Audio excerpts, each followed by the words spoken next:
한 왕자가 훌륭한 왕자로서 또는 더 나아가 앞으로 훌륭한 왕이 되기 위해서 꼭 알아야 할 것이 있다면 무엇일까요?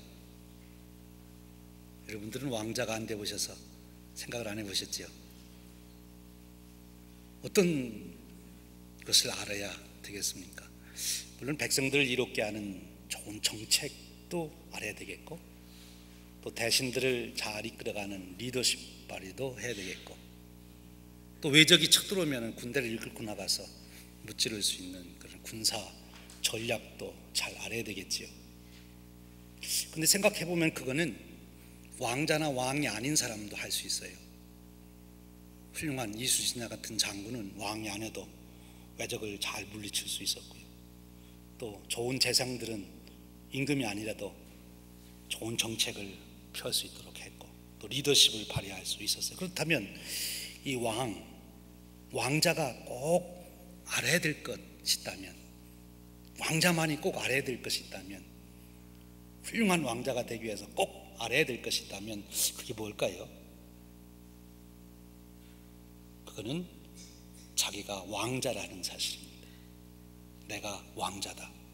그래서 나는 이제 얼마 지나면 왕이 된다. 난 왕으로서의 특권을 가지고 있다. 내가 왕의 특권, 내가 가지고 있는 왕의 특권이 무엇인지를 아는 것. 그래야 왕이 그 왕의 특권을 가지고 왕으로서의 역할을 잘 할 수 있는 거예요. 우리 그리스도인들도 마찬가지입니다. 그리스도인들이 꼭 알아야 될 일이 무엇일까? 그것은 선한 일을 어떻게 할까? 전도를 어떻게 할까? 뭐 이런 것도 다 알아야 되지만, 가장 중요한 것은 내가 그리스도인으로서 가지고 있는 특권이 무엇인가? 내가 누군가? 내가 가지고 있는 권한이 무엇인가? 내 위치가 무엇인가? 내 운명이 무엇인가? 이것을 확실하게 알아야 되는 것입니다. 오늘 우리가 읽은 성경 말씀이 바로 우리 그리스도인들이 어떤 위치에 있는지, 어떤 특권이 있는지, 그리스도인이 되었다고 하는 것, 하나님의 자녀가 되었다고 하는 우리들에게는 어떤 특권이 주어졌나 하는 것을 잘 설명해 주시고 있어요. 14절, 15절에 반복되어 설명이 되어 있습니다. 중요하기 때문에 반복을 했다고 생각합니다. 내용은 이렇습니다. 너희가 법 아래 있지 아니하고 은혜 아래 있음이라. 너희가 어디에 있다고요? 법 아래 있지 아니하고 은혜 아래 있다. 15절에도 우리가 법 아래 있지 아니하고 은혜 아래 있으니, 여기 너희나 우리는 다 같은 사람, 그리스도인을 두고 하는 말이죠. 우리 그리스도인들은 어디에 있지 않다고요? 법 아래 있지 않고 어디에 있다고요? 은혜 아래 있다 하는 것입니다. 법 아래 있지 않다는 말이 무슨 뜻인가요? 법이 없으면 무엇이 안 돼요? 재판이 안 되는 거예요. 재판이 안 되면 벌을 줄 수 있어요? 없어요? 못 주는 거예요. 그래서 요즘에 머리 좋은 사람들은 이미 법이 만들어진 것은 범죄하지 않고, 없는 법, 새로 생기는 산업이나 이런 분야에 아직 법이 만들어지지 않은 곳에 가서 일을 저지르는 그런 머리 좋은 사람들도 있더라고요. 근데 뻔히 그거 잘못된 것 알면서도 저거 아닌데, 그런데도 처벌할 수 있어요? 없어요? 없어요. 법이 없으면 처벌할 길이 없는 거예요. 근데 우리 그리스도인들은 법 아래 있는 것이 아니래요. 법이 없으니까 재판이 안 되는 거지요. 정죄가 안 되는 거예요. 죄를 지었는데 벌을 줄 수가 없어요. 우리 그리스도인들은 그런 특권이 주어진 것입니다. 그것을 가리켜서 칭의의 은혜다 그래요. 어떻게 해서 그런 은혜가 주어졌어요? 우리 주님 예수 그리스도께서 우리의 죄를 대신 다 속죄해 주셨기 때문에 그런 거예요. 그래서 그 다음 표현이 뭐예요? 우리는 법 아래 있지 않고 어디에 있어요? 은혜 아래 있다. 은혜 아래, 은혜의 축복을 누리는 그 특권을 우리가 가지고 있다는 거예요. 법으로 심판받고 벌 받는 것이 아니라 법은 우리에게 적용도 안 되고 주님의 은혜, 우리의 죄를 대신 다 대속해 주신 주님의 은혜 아래 있기 때문에 우리는 그 은혜 아래 주시는 축복을 누리게 되었다 하는 것입니다. 이것을 칭의의 은혜다 그렇게 얘기하는 거예요. 우리가 의롭다함을 받았어요.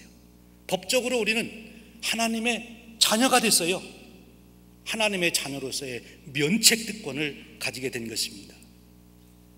과거에 지은 죄든 현재에 지은 죄든 앞으로 지을 죄값도 우리는 심판을 받지 않아요. 왜? 법이 없으니까. 그래서 우리는 하나님의 자녀가 된 이 놀라운 특권을 가지고 있는 거예요. 그러면 여러분, 이 놀라운 특권을 여러분들이 가졌다 이렇게 이제 말씀해 주시니까 참 감사한 마음이 들면서 동시에 빠르게 떠오르는 생각이 어떤 생각입니까? 여러분들은 착해서 그렇지 않을지 모르는데 저는 그런 생각이 들더라고요. 그래? 그러면 이제 앞으로 무슨 죄를 지어도 벌을 안 받으니까 마음대로 죄 짓고 살아도 되겠네, 이런 생각이 안 들으세요? 보통 사람들이 법을 정해놓고 죄를 지면 이 법에 의해서 너를 처벌한다 이래도 죄를 짓는데, 몰래 숨어서 죄를 짓고 죄를 짓는데 처벌할 법이 없다는데 마음대로 살고 싶은 거 아니에요? 마음대로 죄 지어도 우리는 처벌을 할 법이 없답니다. 그리고 은혜로만 우리를 대해준대. 그 은혜는 용서해 주는 은혜를 말하는 거예요. 어떻습니까? 그러면 이제 우리가 마음대로 죄 짓고 살아도 되겠네. 새번역 성경에서는 바로 그렇게 제가 지금 말씀드린 그대로 번역하고 있는 것을 보게 됩니다. 우리가 마음대로 죄 짓고 살아도 되겠느냐? 그렇게. 근데 그 답은 뭐예요? 그럴 수 있어요? 왜 없어요? 법이 없는데, 처벌을 안 받는데, 멋대로 살아도 되는데 왜 그래요? 그 비밀을 오늘 같이 나누는 거예요. 오늘 말씀이 그것을 잘 설명해 주시고 있어요. 우리가 의롭다함을 받는 은혜, 그것만 알면 아직 하나님의 은혜를 초보만 아는 거예요. 초보만. 이제 하나님의 온전한 은혜를 오늘 말씀을 통해서 우리가 알아야 되는 것입니다. 그리고 그 은혜를 누려야 되는 것입니다. 오늘 말씀에 그렇게 말하고 있어요. 계속해서 말씀을 읽어가 보면 절대로 그럴 수 없다. 죄를 지으리요 그럴 수 없느니라. 아니, 벌을 안 받는다는데 왜 죄를 지을 수 없느냐? 하나님의 은혜 때문에 그렇다는 거예요. 하나님께서 우리를 죄를 짓지 않도록 하는 그 은혜를 주시기 때문에 우리가 그 은혜 때문에 이제 우리는 죄를 짓지 않는 자가 될 수 있다, 그렇게 말씀해 주시는 거예요. 6장 1절에서도 그렇게 말합니다. 그런즉 우리가 무슨 말하리요? 은혜를 더하게 하려고 죄에 거하겠느냐? 그럴 수 없느니라. 죄에 대하여 죽은 우리가 어찌 가운데 더 살리요? 죄를 지을 수 없다. 여러분 잘 이해가 안 되시죠? 한편에서는 죄 지어도 벌 안 받는다고 그러니까 마음대로 살아도 될 것 같은데, 또 오늘 말씀에는 너희가 그럴 수 없다 그렇게 말씀하시니까 이게 무슨 뜻인가, 이렇게 여러분 생각하시게 될 거예요. 이제 그 말씀의 뜻을 더 깊이 알아가도록 합니다. 우리가 신학적으로는 이렇게 법적으로 의롭다함을 받는 것, 더 이상 심판에 이르지 않는 하나님 자녀된 특권을 갖게 되는 것을 가리켜 칭의의 은혜라 그래요. 의롭다함을 받았다. 마틴 루터가 이 사실을 깨달았어요. 우리의 행위로 공을 세워서 구원받는 것이 아니라 우리 주님 예수 그리스도께서 십자가에서 내 죄를 대속해 주신 그 은혜를 우리가 믿기만 하면, 그것을 믿으면, 그러면 우리는 의롭다함을 받는다. 그 믿음이 뭐예요? 예수님이 나의 구주이심을 시인하는 것이고 고백하는 것이고, 그것을 가리켜서 사도 바울은 세례받는 것이다 그렇게 설명했어요. 더 본질적으로는 예수님과 내가 하나로 연합되는 거예요. 예수님이 죽을 때 내가 죽고 예수님이 부활하는 그 부활에 내가 참여했다, 그렇게 믿는 거예요.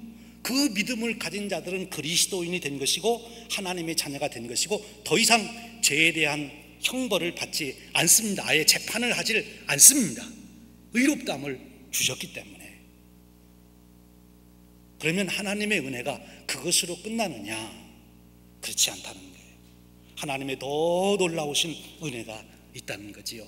그 놀라우신 은혜는 우리로 죄를 짓지 않도록 해주신 은혜인데, 그것을 신학적으로는 성화의 은혜다, 그렇게 얘기합니다. 성결의 은혜, 죄를 이길 수 있는, 죄를 물리칠 수 있는 그런 은혜를 하나님께서는 우리에게 주신다고 말씀하시는 거예요. 이것을 디도서 2장 11절에서 14절 말씀이 잘 설명해 주시고 있습니다. 하나님이 우리에게 칭의의 은혜, 법적으로 죄가 없다고 선언해 주시는 그 은혜, 면책의 은혜만 주시는 것이 아니라 실제로 죄를 짓지 않을 수 있는 은혜를 주시는데, 어떻게 그 은혜를 주시는가 하는 설명이 디도서 2장 11절에서 14절에 잘 설명되어 있어요. 제가 말씀을 봉독하겠습니다. 잘 들어보십시오. 모든 사람에게 구원을 주시는 하나님의 은혜가 하나님의 은혜가 나타났습니다. 어떻게요? 우리를 양육하시되 경건하지 않은 것과 이 세상 정욕을 다 버리고 신중함과 의로움과 경건함으로 이 세상에 살고 복스러운 소망과 우리의 크신 하나님 구주 예수 그리스도의 영광이 나타나심을 기다리게 하셨으니 그랬어요. 이 말씀이 뭐예요? 경건하지 않은 것과 세상의 정욕을 다 버리고 죄를 안 짓는다는 말이죠. 적극적으로는 신중함과 의로움과 경건함으로 세상에 살고, 그것이 뭐예요? 의롭게 산다는 말 아니겠어요? 죄를 버리고 의롭게 살 수 있도록 하나님이 우리에게 은혜를 베풀어 주셨다 하는 것입니다. 더 나아가서 복스러운 소망과 우리의 크신 하나님 구주 예수 그리스도의 영광이 나타나심을 기다리게 한다, 이런 은혜를 우리에게 주셨어요. 죄를 안 짓고 의를 행할 수 있는 은혜를 주셨는데, 어떻게 그런 은혜가 우리에게 오느냐? 아주 중요한 단어가 있어요. 양육하시되, 그렇게 말씀하고 있어요. 양육하시되. 하나님의 은혜가 우리에게 두 가지로 주어집니다. 하나의 은혜는 우리를 낳아주시는 은혜예요. 하나의 은혜는 양육하는 은혜인데, 여러분, 우리가 부모님의 은혜가 높고 높은 하늘이라 넓고 넓은 바다라고 그렇게 노래할 때, 우리가 어머니의 은혜를 말할 때 어떤 은혜를 말하죠? 두 가지 은혜를 말하는데, 먼저는 어떤 은혜예요? 낳아주신 은혜에 너무너무 감사합니다. 그 다음에는요, 낳아주신 것만인가요? 어떻게 하셨어요? 길러주시는 은혜 너무 감사합니다. 하나님도 우리에게 두 가지 은혜를 베풀어 주셨어요. 하나는 낳아주신 은혜, 거룩, 우리를 의롭다고 인정해 주시는, 하나님의 자녀로 입양해 주시는, 자녀로 세워주시는 그 은혜를 우리에게 주셨어요. 할렐루야. 하나님께서 우리에게 그 은혜를 주셨어요. 그런데 부모가 자녀를 낳아놓고 그러면 다 끝났어요? 양육을 하잖아요. 양육을 해야 그 자녀가 사람다운 사람이 되고 훌륭한 사람이 되는 것입니다.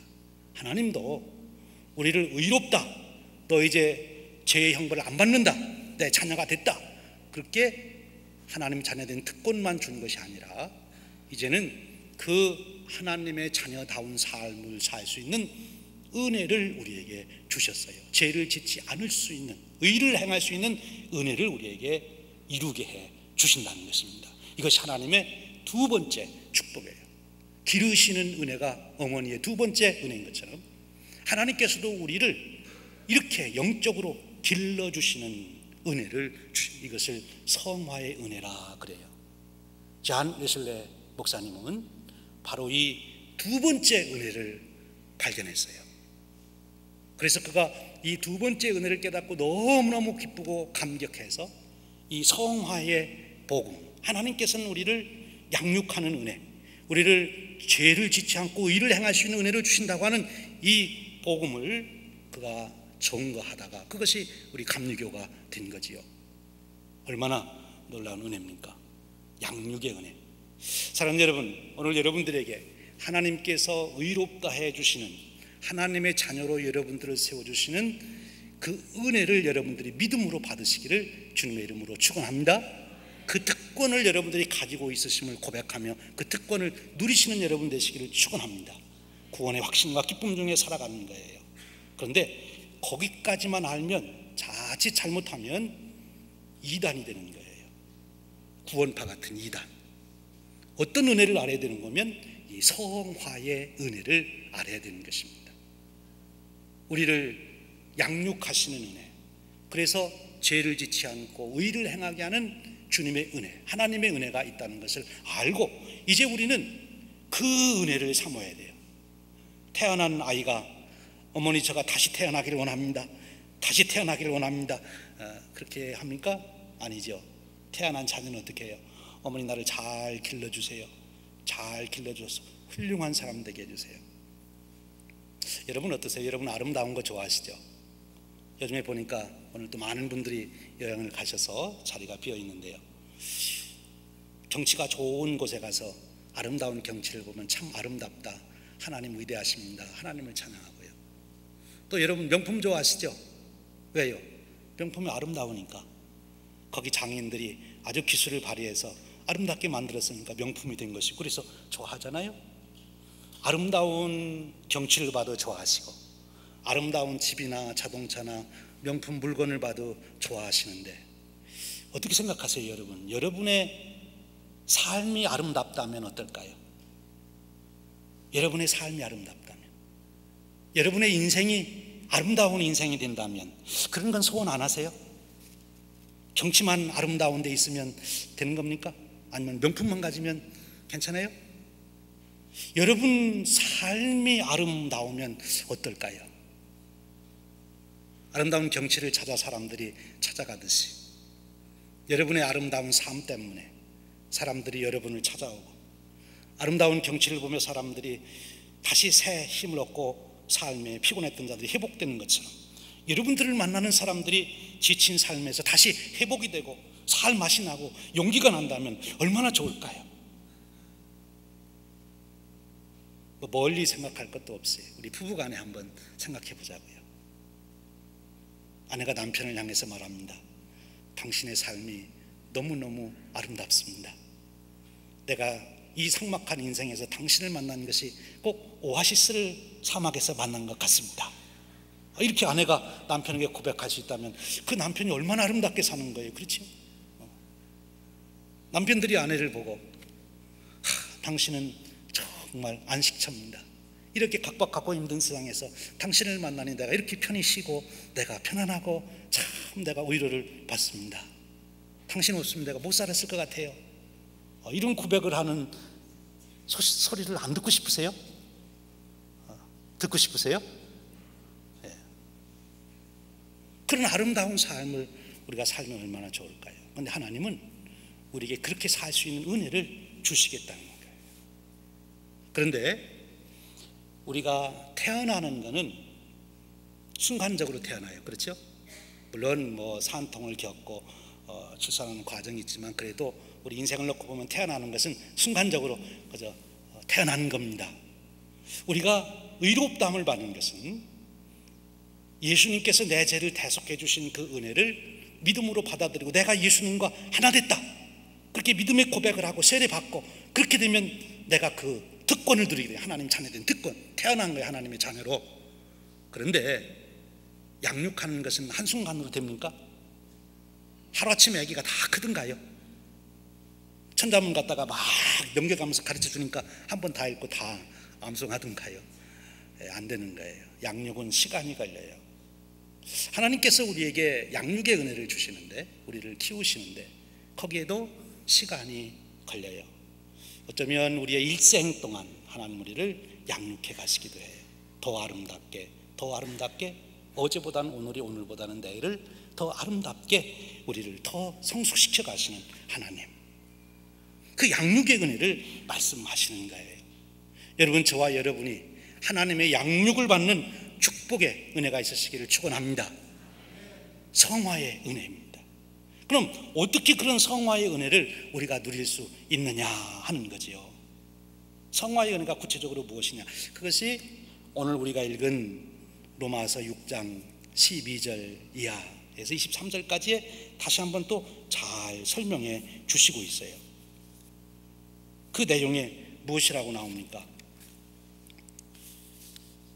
내 몸을 죄에게 드리지 말아라.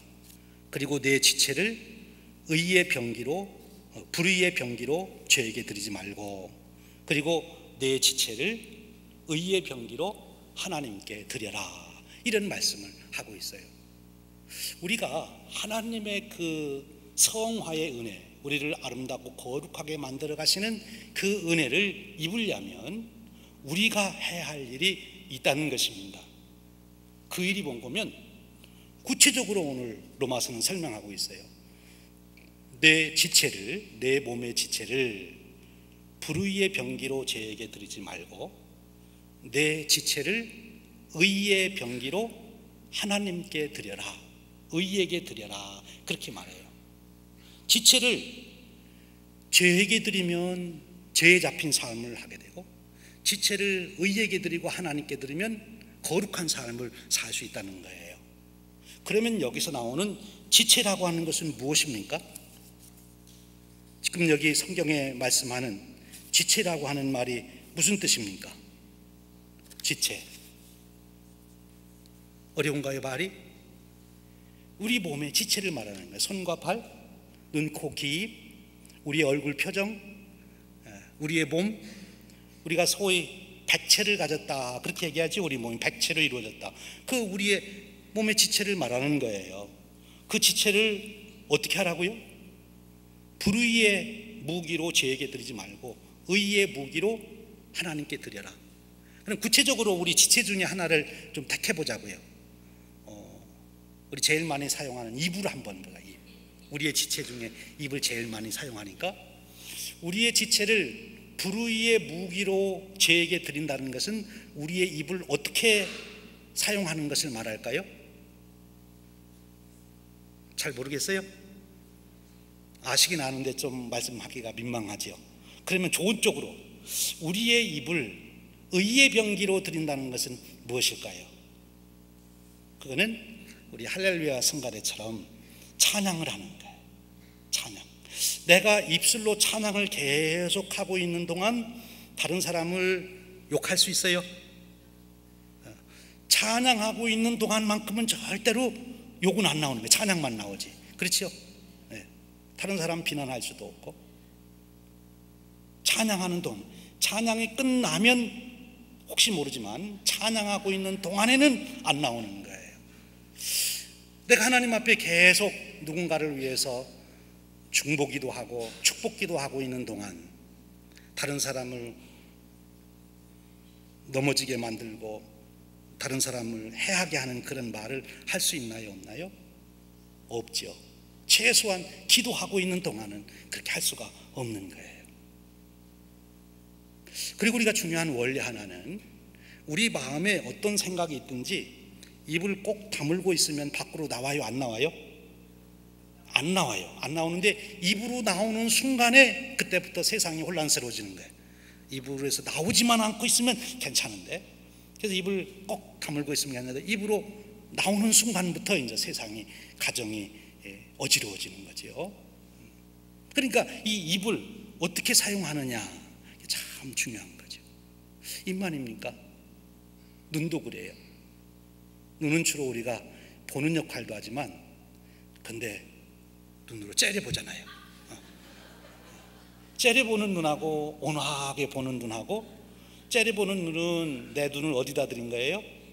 불의의 무기로 죄에게 드린 거고, 우리가 온화한 눈으로, 동정의 눈으로 바라보는 것은 의의 병기로 하나님께 드린 거예요. 내가 온화하게 사랑스러운 눈으로 바라보면서도 째려볼 수 있다. 한쪽 눈은 그렇게 하고 한쪽 눈은 그렇게 하고, 그럴 수 있을까요? 네, 없어요. 그러니까 우리가 순간순간 내가 말을 할 때, 내가 바라볼 때 뿐만 아니죠. 내 손도 마찬가지예요. 내가 누군가의 손을 잡아 일으켜 주는 동안 내가 그를 밀어서 넘어지게 할 수가 없어요. 그러니까 내 지체를 어떻게 들어야 되느냐, 우리가 그것을 결정하면 되는 거예요. 사도 바울이 노예제도의 예를 들어서 우리가 누구에게 순종하면 그 사람의 노예가 되는 게 아니냐 하듯이 죄에게 순종하면 죄의 노예가 되고 우리는 의에게 순종하면, 하나님께 순종하면 의의 병기가 되는 것입니다. 이제 예수님을 믿고 하나님의 자녀가 되는 순간에 우리 안에는 이 두 가지가 공존하게 되어 있다는 거예요. 그럼 이제 우리의 문제는 뭔가면, 어떻게 하면 그러면 의의 병기로 늘 하나님께 내 지체를 드리고 죄에게 내 지체를 드리지 아니할 수 있을까? 우리 안에는 죄가 우리를 지배하려고 하는 세력과 의가 우리를, 성령께서 지배하려고 하는 세력이 계속 안에서 다투고 있는데 어떻게 할 수 있을까? 전에도 말씀드렸고 또 많은 분들이 이 예화를 듣는데요, 여러분이 강아지를 두 마리를 키우고 있어요. 흰 강아지하고 검은 강아지하고. 근데 두 강아지가 늘 싸워요. 근데 주인이 보니까 흰 강아지가 귀여워서 흰 강아지가 싸우면 늘 이기고 검은 강아지가 지도록 만들고 싶어요. 어떻게 하면 그렇게 할 수 있을까요? 흰 강아지가 늘 이기고 검은 강아지가 싸울 때마다 지게 만들려면 어떻게 하면 그렇게 할 수 있을까요? 흰 강아지에게는 늘 맛있고 건강한 음식을 계속 아침, 점심, 저녁 세 때를 잘 주고, 검은 강아지는 쫄쫄 굶기는 거예요. 그러면 첫날은 비슷할지 모르지만 한 일주일쯤 지나면 늘 흰 강아지가 이기게 되는 것입니다. 이것이 비결이에요. 이미 우리 안에는, 여러분들이 예수님을 구주로 영접해서 하나님의 자녀가 됐다면 반드시 여러분 심령에는 성령님이 와 계십니다. 하나님의 역사가 있습니다. 여러분은 면책특권을 받은 하나님의 자녀입니다. 천국의 상속자예요. 그에게는 반드시 그 심령에 어떤 역사가 일어나는가 하면, 내가 하나님의 자녀인데 거룩하게 살아야지, 내가 의를 이루어야지, 그 마음이 우리에게 주어져요. 나는 절대 그런 생각 해본 적 없습니다. 그런 사람은 다시 자기를 점검해 봐야 돼요. 내가 정말 예수님 믿는가? 근데 정말 예수님을 믿는 사람은 누구든지 그 안에 내가 하나님의 자녀인데 이제 내가 의롭게 살아야 된다고 하는 의식, 지금 내가 그렇게 살지는 못할지라도 그런 소원이 그에게 주어지는 거예요. 그럼 어떻게 그 뜻을 이룰 수 있느냐? 의로운 병기가 될 수 있도록 흰 강아지에게 음식을 주는 것처럼 양식을 먹여야 되는 것입니다. 양식을 먹이는 구체적인 방법을 다윗이 잘 본을 보여줬어요. 시편 19편에 가보면 13절에 이렇게 말합니다. 또 주의 종에게 고의로 죄를 지체 말게 하사 그 죄가 나를 주장하지 못하게 하소서. 그리하면 내가 정직하며 큰 죄과에서 벗어나겠나이다. 다윗이 지금 뭐 한 거지요? 하나님 앞에 뭐 한 거예요? 고의적으로 죄 지게 않게 달라고, 불의의 병기로 내가 나를 들이지 않게 달라고 기도한 거예요. 기도하는 것입니다. 기도하는 삶, 그것이 우리로 하여금 계속해서 내가 의의 병기로 하나님께 드릴 수 있는 그런 축복의 삶을 살게 해 주신다는 거예요. 또 하나는 시편 119편 133절에 말씀하고 있어요. 나의 발걸음을 주의 말씀에 굳게 세우시고 어떤 제약도 나를 주관하지 못하게 하옵소서. 제약이 주관하지 못하게 하려면 어떻게 하라고요? 나의 발걸음을 주의 말씀에 굳게 세우시고, 나를 말씀에 세우시라는 거죠.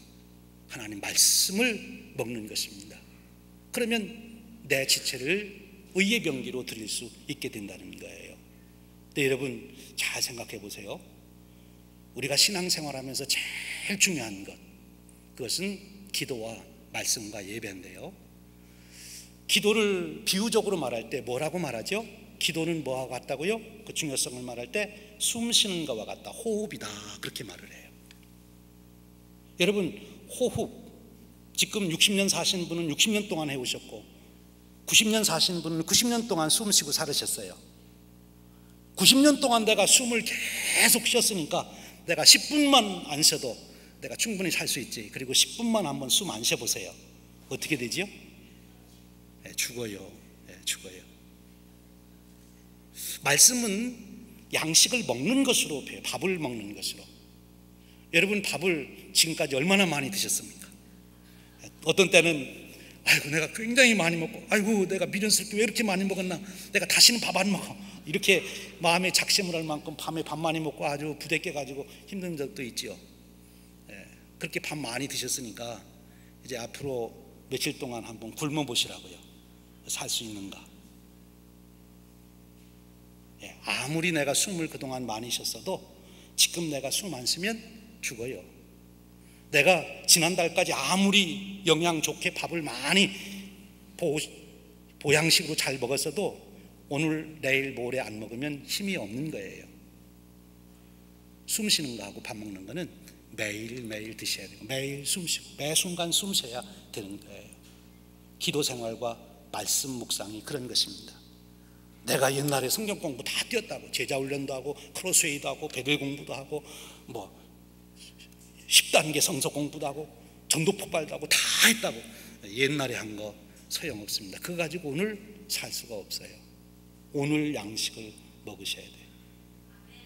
내가 옛날에 철야 기도도 하고 40일 기도도 하고 새벽 기도도 하고 내가 60년 동안 나는 기도 생활을 했습니다. 근데 지금 안 하면 지금 죽어요. 옛날에는 살았을지 모르지만 지금 내가 기도해야 되고 지금 내가 양식을 먹어야 돼요. 우리 옆에는 웰로크릭 처치에서 성도들이 영성에 대한 연구를 했어요. 그래서 나온 결과가 보면 누가 가장 영성이 건강하냐 깊으냐 그렇게 말할 때 매일 매 순간 하나님 앞에 기도하고 말씀을 묵상하고 그것을 나눈 사람이다. 목사도 아니고 장로도 아니고 30년 모태신앙도 아니고 매일 하나님 앞에 기도하고 매일 하나님 앞에 하나님의 말씀을 먹는 그 사람이 가장 영성이 깊은 사람이다 한 것입니다. 여러분, 지금까지 내가 어떻게 사는 게 중요한 게 아니고요, 지금 당장 내게 무슨 일이 있든지 기도하는 삶, 매일 기도하고 사건마다 기도하고 사람을 만날 때마다 기도하면 나를 의의 병기로 하나님께 드릴 수 있어요. 매일매일 하나님 말씀을 오늘 또 읽고 내일 또 읽으며 그 말씀을 묵상하고 그 말씀대로 살기를 힘쓰면 오늘 또 나를 의의 병기로 드릴 수가 있어요. 제가 목회하면서요, 제 기도 제목이 된 그런 사건이 있습니다. 이제 평소에 신앙생활 잘 하시다가 나중에 이렇게 이제 몸이 쇠약해지셔서 교회에 못 나오시는 권사님을 신방하게 됐어요. 가서 기도합시다, 찬송합시다, 그리고 기도하고 찬송하는데요, 그 권사님이 찬송을 부르는 것이 아니라 도라지 백도라지 노래를 하는 거예요. 그리고 가서 마주 앉으니까 화투하자고 그러시는 거예요. 예배 드리는 게 아니고.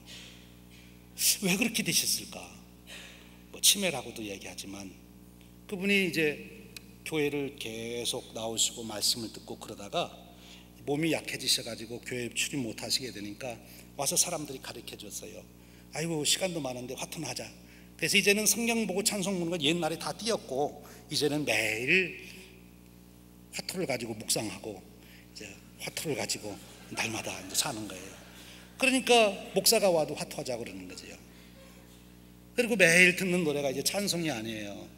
그러니까 도라지, 그런 게 나르는 거죠. 여러분, 우리가 언제까지요? 하나님 부르심을 받는 그날까지 우리가 매일 매 순간 기도해야 되고 매일 매 순간 하나님 말씀을 묵상해야 됩니다. 여러분, 우리가 하나의 중요한 원리 마지막 하나는 일을 하려고 하지 말고 하나님과 교제를 가지려고 하라, 그렇게 말씀을 드려요. 여러분들이 교회를 하다가 지치거든요, 일하지 마세요. 지친데 일하는 것은 율법적으로 일하는 것이 될 수 있어요. 그것은 은혜가 아닙니다.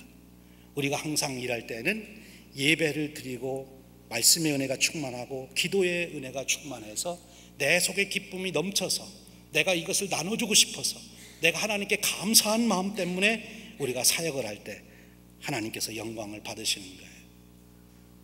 우리의 삶이 율법이 되면 안 되는 것입니다. 오늘 로마서에서 사도 바울은 우리에게 놀라운 말씀을 주세요. 하나님은 우리를 의롭다 해주실 뿐만 아니라 우리를 거룩하게 해주시는 분이시다. 죄를 이길 수 있도록 아름다운 삶이 될 수 있도록 우리를 축복해 주시는 분이다. 어떻게 해요? 우리의 지체를 의의 병기로 드리면 어떻게 해요? 날마다 순간순간 기도하고 말씀 묵상하고 그리고 예배를 중히 여기시고 우리의 삶을 그렇게 이어가게 될 때 나도 모르는 사이에 나는 영적 거인이 되어 살아가게 되는 것입니다. 사랑하는 여러분, 우리에게도 이런 삶의 놀라운 축복, 성화의 은혜를 경험하는 축복이 저와 여러분의 삶이 되시기를 주님의 이름으로 축원드립니다. 함께 기도하겠습니다. 하나님 감사합니다. 오늘 저희들을 부르셔서 말씀의 은혜로 이끄시니 감사합니다. 저희들이 칭의의 은혜만이 아니라 성화의 은혜를 경험하게 하여 주시고 의롭다함을 받은 것으로 끝나지 않고 거룩한 삶을 이루는 저희들이 되도록 축복해 주시옵소서. 주님과 동행하게 하여 주시옵소서. 날마다 하나님 만나게 하시고 날마다 하나님 음성 듣게 하시고 날마다 하나님 경배하는 삶 되도록 이끌어 주시옵소서. 우리 주님 예수 그리스도의 이름으로 기도하옵나이다. 아멘.